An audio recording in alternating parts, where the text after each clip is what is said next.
for Bias Purpose Driven Live Sports. I'm back here for some more NBA videos. So today's video, there aren't really any more free agency signings that I can really talk to you guys about. I did hear news that the Philadelphia 76ers did offer Ben Simmons a 4-year, $170 million max extension. So basically, I think they don't want to. I think they're giving him the extension this year early, so they don't have to pay him because next year, like I said, I think I said this yesterday, it would be like 5 years, $220 million if he signs the extension next year. So I think they want to give it to him early, even though to me this would be a pretty good deal if they did it this year, because this would save Philadelphia money on this end instead of having to because they're going to be deep into the luxury tax, especially going into the next few years because of the guys that they signed. So but I think this is basically the same deal that John Wall signed. But I think that's going to do it for Philadelphia. I went to this video today on the Philadelphia 76ers, though, actually. So this is not it on Philadelphia. So a lot of media members in sports, especially, are really high on Philadelphia because of who they signed. They brought back Tobias Harris, and they signed Al Horford, who's actually been excellent when he's defended Joel Embiid. He's actually been one of those guys who's played against Philadelphia and has a lot of success. So I understand why they'd want to play with him instead of play against him because of his versatility and his ability to actually make his teammates better. Being that he's not even a point guard, so that's a huge bonus for them. My thing is, it frustrates me because when you think about anointing a team as a title contender, which I think they are now with these moves and bringing back Tobias Harris as well. I forgot to say that. For them to say that Philadelphia might be the team to beat, that's just not cool. And I think it's kind of disrespectful to teams like Toronto. Even if Toronto loses Kawhi Leonard, I still think they'd be a really good team.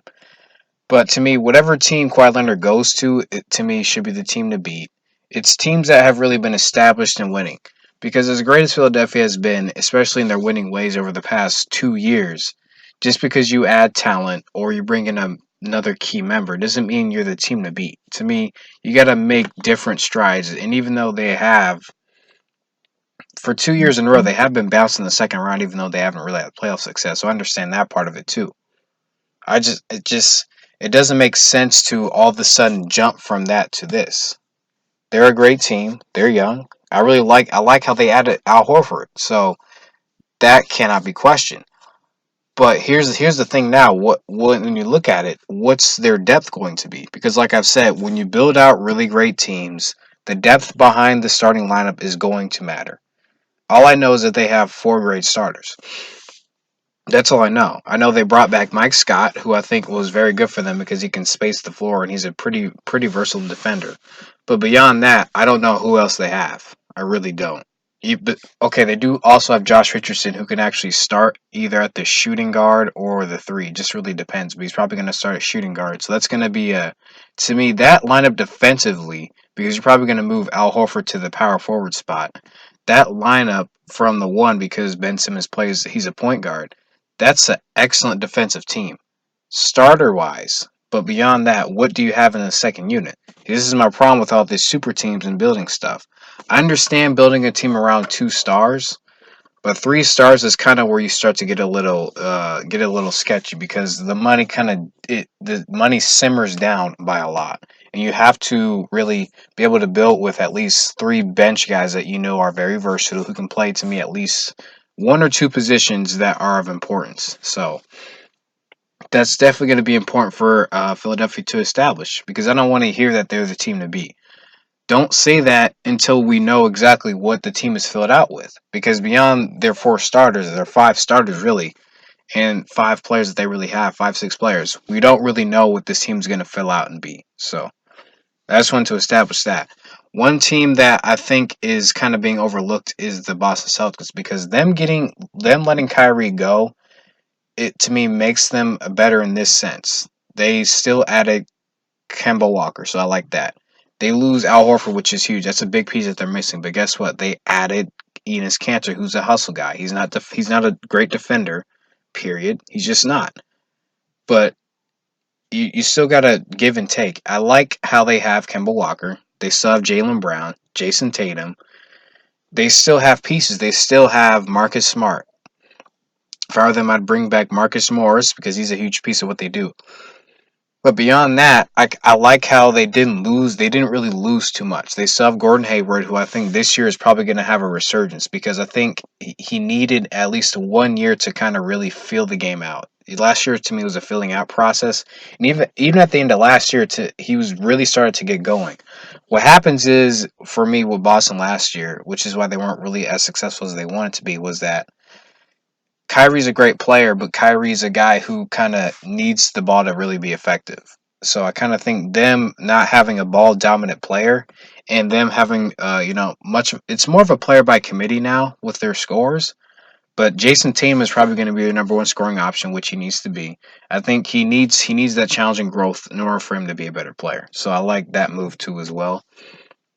So I like what Boston has really done by kind of retooling around their young players and not actually going for a big player. Because what happens is if they can trade for Anthony Davis, but guess what? They probably still would have lost Kyrie Irving because he wanted to play with Kevin Durant and he wanted to go to Brooklyn Nets. That's just the bottom line. So I'm glad. I like the moves that Boston's making. I also heard there was a rumor that I read somewhere was that no matter what, no. Philadelphia offered Jimmy Butler the max, but he declined because he didn't want to be the third wheel in Philadelphia, which to me, he actually would have been the second wheel because Ben Simmons is not a primary score option. Excuse me, sorry. But because Ben Simmons is not a primary score option, so let's not get that twisted. But I understand that Miami is a very attractive destination because of the beaches, because of the weather year round, basically. And he's going to be the guy that's going to be counted on to win them games. And Miami to me is a very it's a team that's kind of overlooked, but they have a lot of good young pieces on that roster that I like. So that's also to be looked at. One free agency acquisition that was made was that the Golden State Warriors signed Kevon Looney today. No. He got signed yesterday, but they actually added Willie Cauley Stein from the Sacramento Kings. He's 7 feet, 240. That's a good acquisition. He's big, athletic. I like it because they also signed him to a little bit above the veterans minimum. But it's to me, it's great because they needed more depth at the center position. So they're kind of filling out their roster based on what they have. I do like what they do with the sign and trade with D'Angelo Russell because I think they need another guy so Steph Curry can play off ball more. Because Steph Curry, people keep saying that Steph Curry needs the ball to be effective when he's, to me, at times more effective without the ball. Because when let's say this year he's playing with D'Angelo Russell, D'Angelo Russell has the ball. Well, guess what? That's more chances for D'Angelo Russell to see if he can be more creative, make plays for Steph, and then they're kind of rubbing off of each other. Draymond being a great pick and roll partner, and then Willie Cauley Stein getting lobs at the rim. So that's a great move for them to make. And also, I like the sign and trade because we don't really know what's going to happen. But to me, them getting something and getting a player who can create, essentially have Steph Curry play off ball, a guy who can make shots, it's great for them. So, but I think that's going to do it for this video, guys. This is Purple Driven Live Sports again. This is my sporting news. I don't have any other rumors of free agent signings at this moment. It's kind of gone quiet. I will say this though, is that Kawhi Leonard doing this just really makes free agency more interesting. Him not signing, him just kind of making sure that he's really making sure that we have to guess, making people guess. His camp isn't letting anything out. He's being secretive and he's just kind of doing his own thing. It's unprecedented because everything we see guys just kind of rumors are going around and then things become true, but he's keeping everything quiet, making everybody guess. I think he will be joining the Clippers. That will be my first pick. Everybody thinks it'd be cool if he joined the Lakers.